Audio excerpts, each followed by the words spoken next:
In this second unit of the course, we are going to talk about the law. We're going to talk about some of the laws that help us in IT security, ones that we have to remain in compliance with, and things that we have to be aware of. In the discussion board, I'm going to ask you to take a look at lots of different laws. There are a ton of laws that we have to worry about in IT security. Not just in IT security, pretty much any business has to worry about laws and regulations. So we'll talk about some of those regulations and laws and how they might affect us. And kind of related to that, tangential to that, I'm also going to talk about investigations and computer forensics because it has a lot of intersections with the law. That, although we're going to talk about some of that stuff in more detail later on in this course as well. And finally, I'm going to talk about ethics. So we'll talk about ethics in computer security.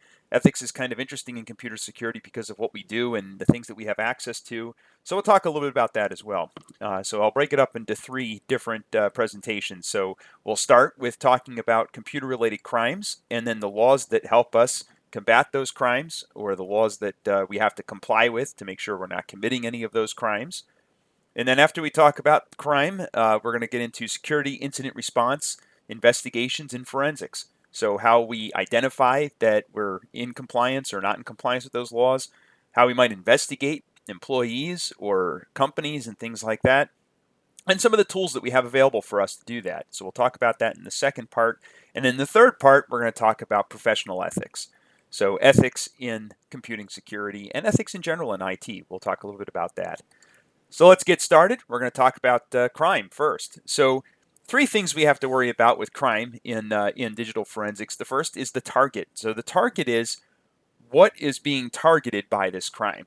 In the previous unit, I used the term object. So we talked about the object as being the target of a crime.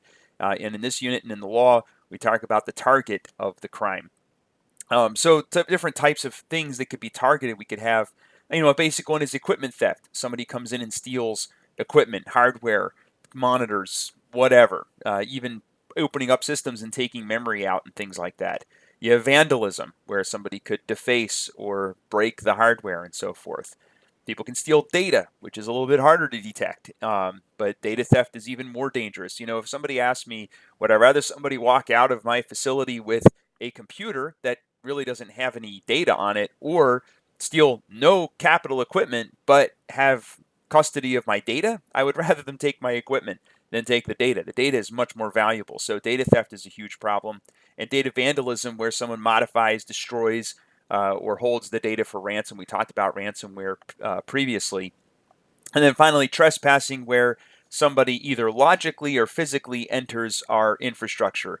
What I mean by that is they could logically enter by getting into computer systems. Now, just because somebody gets into our network doesn't necessarily mean that they're taking data, doesn't necessarily mean they're doing anything bad, but that's still something that we have to be aware of, and that is a crime in most jurisdictions. Although it's arguable as to whether or not that's really a crime or not ethically, but the fact remains it is a crime uh, as far as the law is concerned. So these are some concerns with the target. The instrument is how these crimes are carried out. So how exactly, what laws exactly are being violated and so forth. And then support. So some ways that these crimes can be supported. It can be supported through record keeping. So a criminal may use a computer to track or support criminal activity. In other words, how does digital infrastructure support crime? So in the first part, I talked about target of the crime. In other words, these are things that are being targeted by criminals, and I'll use the term hackers. The instrument is how they're doing that. So specifically, what are they doing? And then support is computer systems that support them in that crime, using computers to support them in the crime. So record keeping is one. Computers are great at record keeping, whether you're committing a crime or running a business. Conspiracy, so two more individuals can conspire to commit the crime using computers. They could be using chat rooms and bulletin boards or BBSs. Good Lord, still uses BBSs? But and they could aid and abet. So a party may aid and abet criminals through the use of a computer, maybe providing information via email or sending funds via email or through some online service. So anything that involves digital infrastructure, anything that involves computer systems could be used in support of a crime. And in fact, our infrastructure could be used in support of a crime, and that's certainly and that's one of the big concerns when we talk about legal and compliance and IT security. Is that frequently employees of a company for whom we work will be using our infrastructure, our computers, to commit crimes. There's no shortage of cases about people, pirating music and videos, although I'm sure none of you guys ever do that, right? There's instances of people using computers at work for child pornography because they think they're not going to get caught at work. Um, People using the computers at work to commit fraud, to defraud either the customers or the company and so forth. So they could be, we could be supporting unwittingly these crimes, and we have to be aware of that, and we have to know how to investigate that and how to pass that to the authorities. So some types of computer crime. Political espionage or cyber warfare is one. This is becoming more and more common. Years ago when we used to talk about cyber warfare, it was all sort of kind of make believe. It wasn't really commonplace yet. And I'm talking maybe, prior to 2005. And in the last 10 years, this has really taken off. If you search the news, and this would have been a great discussion thread. I wish we had more discussion threads in this course, but you could find plenty of examples of China in the news for hacking the United States, whether it's the government or companies. But I'm not talking about Chinese companies hacking, American companies. I'm talking about the Chinese government hacking American infrastructure. There was a story about maybe 3 to 5 years ago about the Chinese government was mapping our digital infrastructure. They were tracking the Chinese government as they were sort of mapping out our entire infrastructure, power, all the electric companies and gas and, you know, roadways and all that sort of thing. All the IT infrastructure that supported that stuff, they were trying to map it. And no one was really sure why, although I think we can probably take some guesses that it's certainly to their advantage to have that intelligence. And then more recently, we have the Russians. It's been in the news a lot as I'm preparing this class. We had recently had an election in 2016, and the person who was elected, there was accusations that the Russian government hacked the Democratic National Committee in order to get damaging information about the Republican candidate in order to give the Republican candidate an advantage. And whether or not that caused an advantage is up for debate, and whether or not even the Russians were behind it is up for debate. Although by the time you're watching this video, that may have been established as to who was responsible.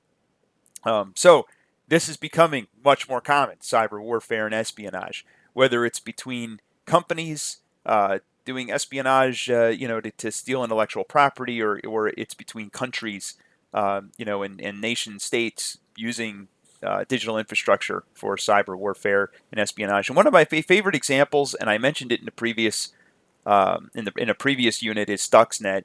I certainly encourage you to take a look in Wikipedia at Stuxnet. That's a classic example of cyber warfare, and it was a pretty creative example, but certainly take a look at that.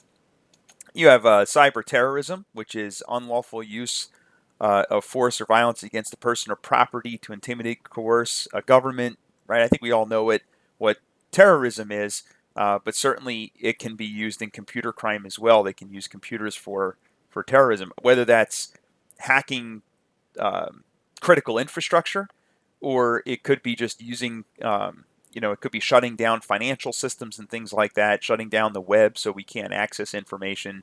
And also you can counter terrorism with some of this stuff. So there's a little bit of a discussion in your textbook about terrorism. Of course, theft and fraud, which I talked about a little bit already. So as far as theft and fraud goes, you've got direct attacks to illegally obtain either money or information, embezzling money, extortion and blackmail. You could use computers to commit extortion and blackmail, and of course identity theft. Computers are obviously any digital infrastructure can be used for identity theft. You can steal information about your target, either by accessing systems that they use or accessing their bank or so forth and so on. So lots of different types of computer crime. We have commercial espionage, where different companies are trying to get information about each other. Maybe denial of service attacks to make it so one company can't do business. I talked a little bit about denial of service before. We're going to talk about denial of service in much more detail in Unit 7 and 8. We'll talk about how that works. Harassment, I think a lot of folks are starting to see examples of harassment. And, a lot of people ask me, in a course where we're preparing for careers in IT security in sort of a corporate or organizational or government uh, area, why do we care about harassment? And all of this stuff is starting to happen in companies because now you've got instant messaging, you've got email, you've got a lot of impersonal communication media, and it's so much easier to bully, stalk, libel, slander. All these things are easier when you're not doing it to an actual person, when it's somebody behind the screen. So this stuff does happen, and accusations are certainly made, and we have to be aware of that. And certainly when we talk about security policy, we talk about ways to codify into security policy um, things that help prevent this. But certainly this is it's a crime though. Bullying, cyber stalking, these are all crimes, and we'll talk more about the specific laws in a little bit. Hacktivism is something you discussed in the discussion board previously. So I posted a discussion thread um, about hacktivism and whether or not it's ever justified, and that's arguable. Some people think that perhaps it is in some cases. It is a very gray area. The United States has encouraged hacktivism in some cases and has decried hacktivism in other cases. So it kind of goes both ways. So these are actions against governments and organizations, and they have political motivation or social motivation. In other words, maybe social justice is a term that's thrown around a lot, but maybe people feel that they should deface a website because they've somehow done something that harms other people in their view. But again, it's all kind of a gray area, and certainly something in a corporate or organizational thing we don't want to get involved in, right? We certainly wouldn't want to participate in hacktivism in corporate IT. Cyber vandalism, which is defacement, compromising websites with malware and embedding malware in websites using cross-site scripting attacks, which we'll talk about later on in Unit 6. Denial of service attacks, which we'll talk about in Units 8 and 9.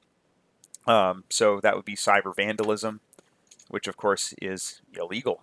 So as far as the law goes, you have criminal law, which is codified United States Code.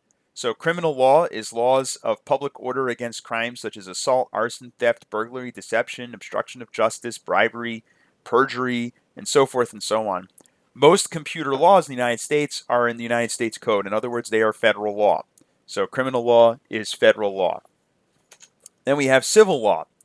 So this includes contract law, tort law, property law, employment, corporations, etc., etc.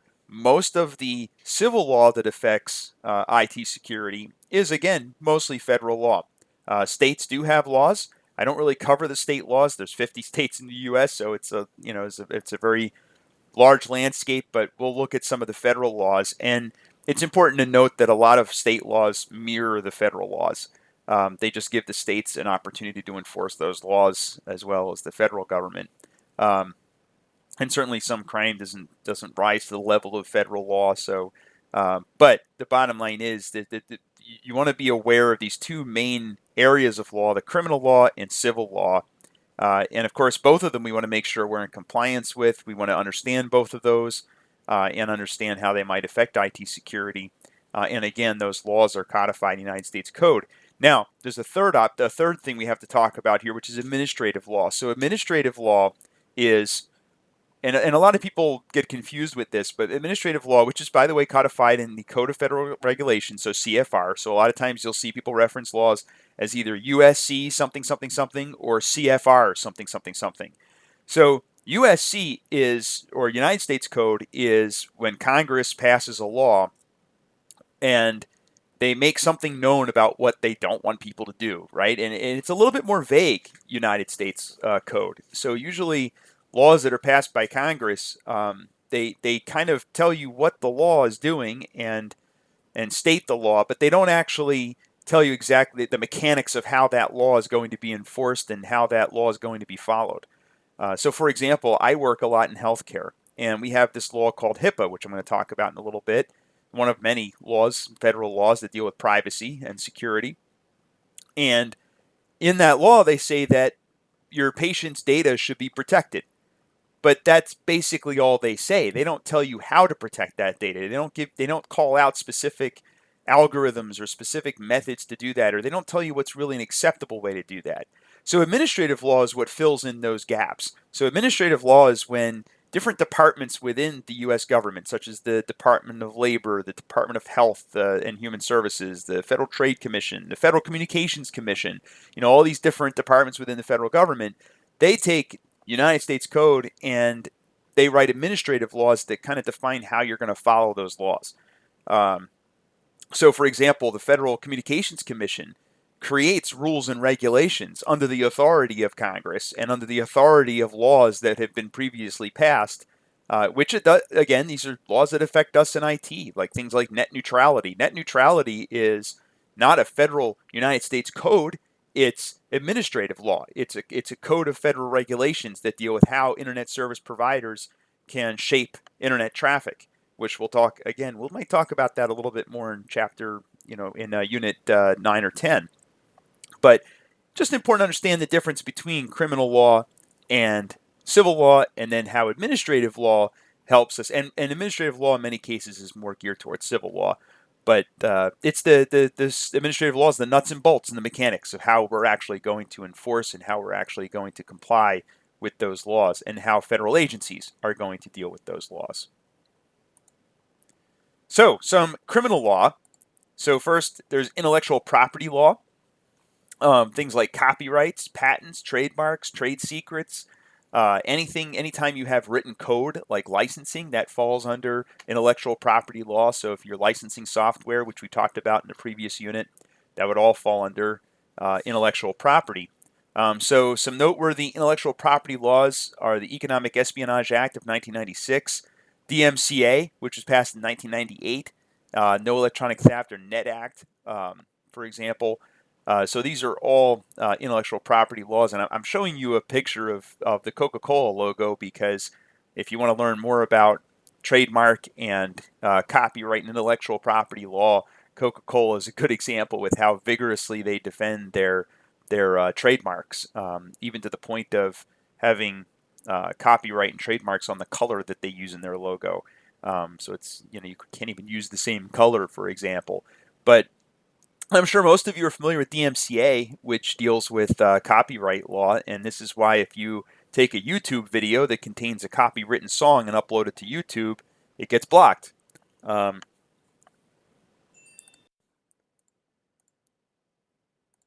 right, so privacy is another area of criminal law. There are lots of privacy laws. So the most basic and sort of the guiding principle of all of these privacy laws is going to be the Fourth Amendment. The right to be secure in your persons, papers, etc., etc. I think most of us are familiar with the Fourth Amendment. And from that guideline, from the Fourth Amendment, which is the most basic guideline we have in the United States for privacy, we have all of these other privacy laws. And what's happened, of course, is the the folks that wrote the Fourth Amendment certainly couldn't have foreseen a lot of the technology we have today that makes privacy so much more difficult.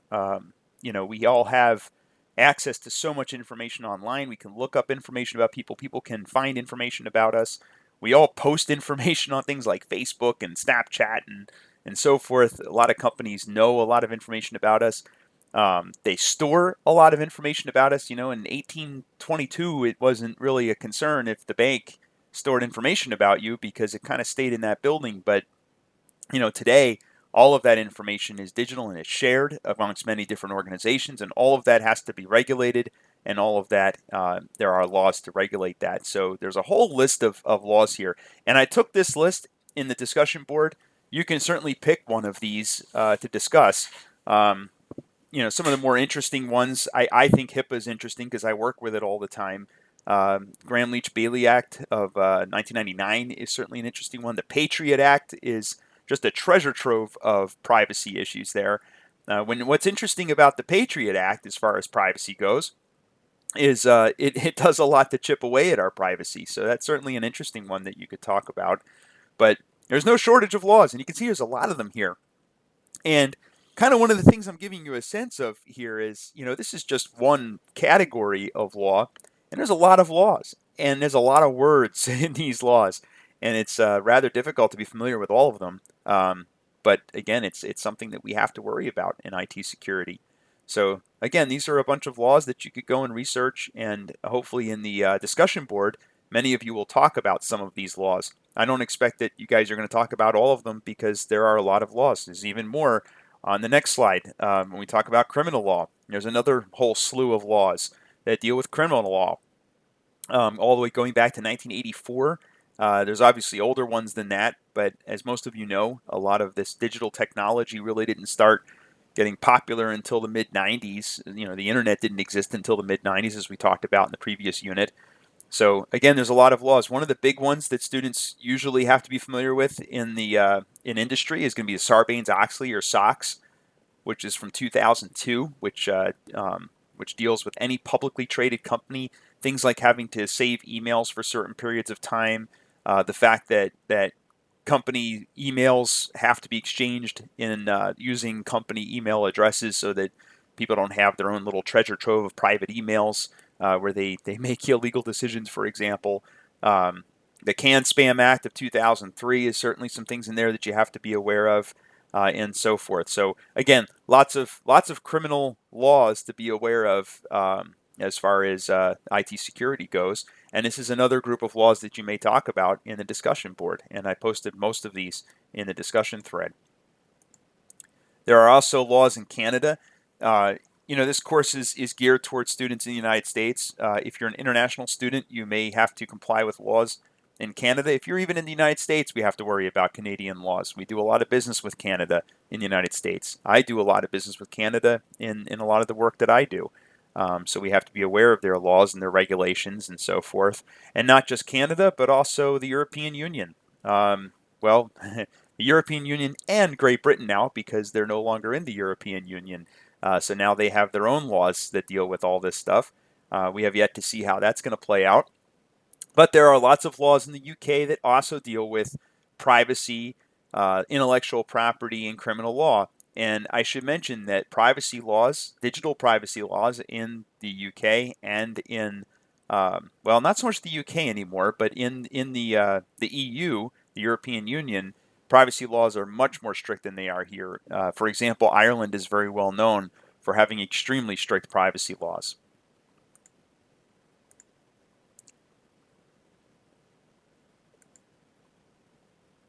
So we have to comply with these laws. So in many countries, you are required to comply with the laws and regulations related to data protection, for example. Some of the laws that we talked about are going to talk about that. I already talked about HIPAA, which is one example of a law that does require data protection. Sarbanes-Oxley also requires data protection. Those are two big ones. And again, there's a whole bunch of other laws that you can look into. So how do we do all this? Well, luckily, there are frameworks that already exist that can help us comply with these laws. One of those frameworks is COBIT, or Control Objectives for Information and Related Technology. So COBIT has a framework that you can use as the basis for your IT security policies that will help you create policies that enforce those laws and help you remain in compliance with those laws. Another one is COSO. Another one is ISO 27002. There's a whole bunch of different ISO standards that will help you with this stuff, but 27002 is the code of practice for information security management. So there's guidelines there as well. So in the next video, I'm going to talk about incident response. So we now have an understanding of the laws that we have to comply with and the laws that we have to understand and how they affect digital infrastructure. So next, we're going to talk about incident response and how we identify when we're not in compliance with those laws and how we investigate that and some of the tools that we have available to us.